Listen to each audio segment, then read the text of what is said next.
But President Trump has one more reason to be angry. It appears that a federal judge has delivered a blow to the White House in a lawsuit filed by CNN over Jim Acosta. Now, of course, CNN sued the administration after the White House ordered that Acosta's press credentials be stripped. Now, look, I showed you guys the video of that, where he supposedly manhandled an intern or karate chopped an intern and was being incredibly disrespectful to the president. And so that's why he got booted out.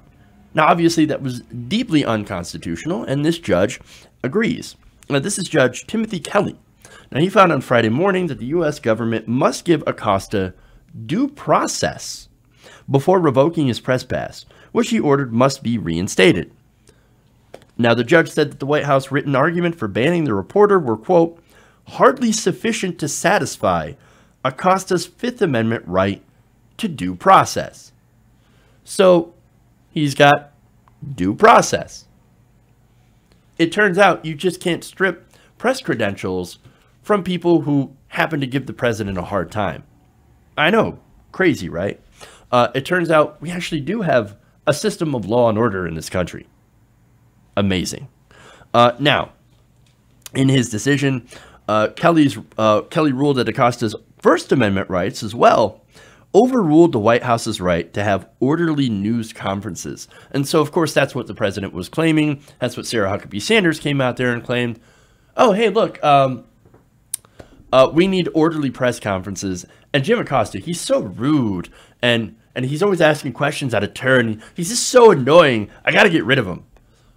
And you have no right to come here and expect to be able to ask the president questions. It is an honor and it is a privilege to be here.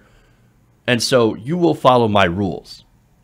And it turns out this judge, who, by the way, was appointed by President Trump, said, actually, no, you do need to follow the First Amendment, and you also need to follow due process. If you're going to kick him out, you better have a damn good reason.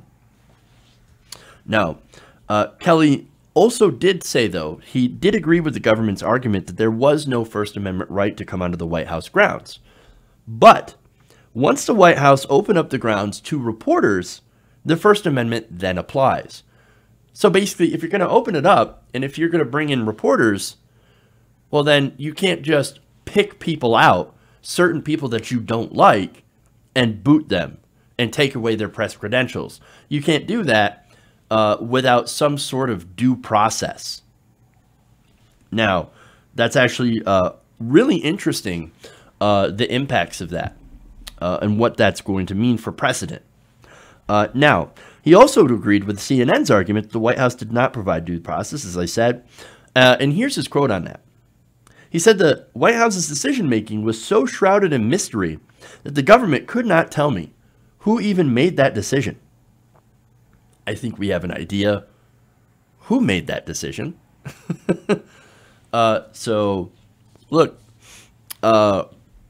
fairly clear that Acosta was very, very much a thorn in the side to both Sarah Huckabee Sanders and the president as well. So here we go. Now, let me read more of that. He said the White House later written. He also said that the White House's later written arguments for banning Acosta were both belated and not sufficient to satisfy due process.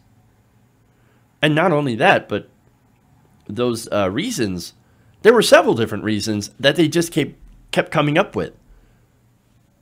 CNN issued a statement after the ruling saying that, quote, "We are gratified with the result and look forward to the full resolution in the coming days. Our sincerest thanks to all who have supported not just CNN, but a free, strong, and independent American press."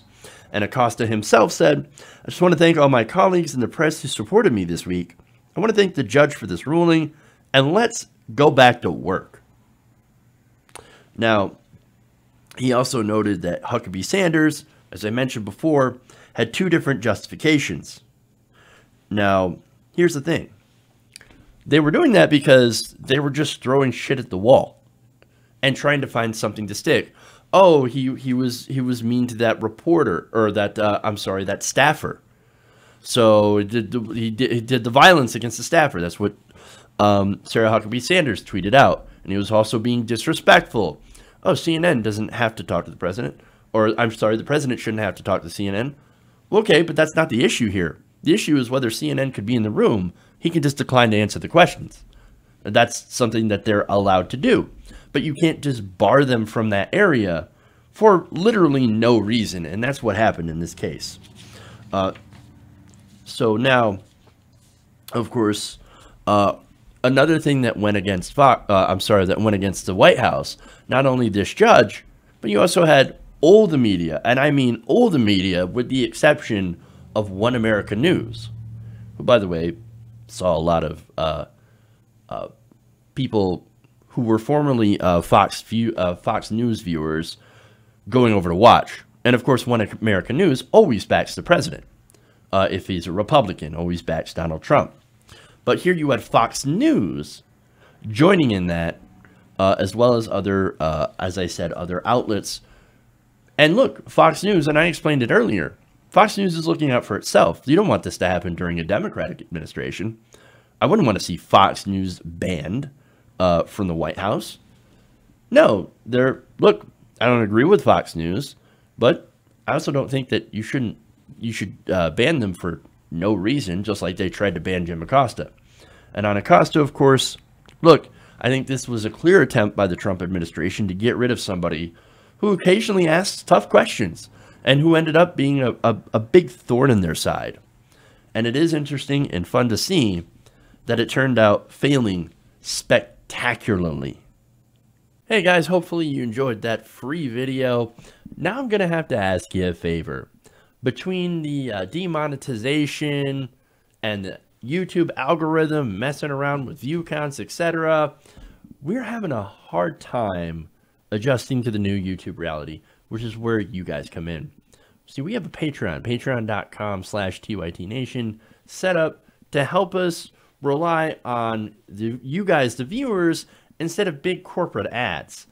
Look, you know the show. You know I'm not in favor of big corporations anyway.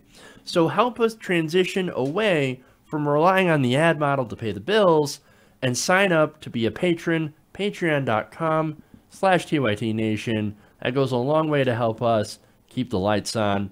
And you guys will know that you're supporting independent, progressive media.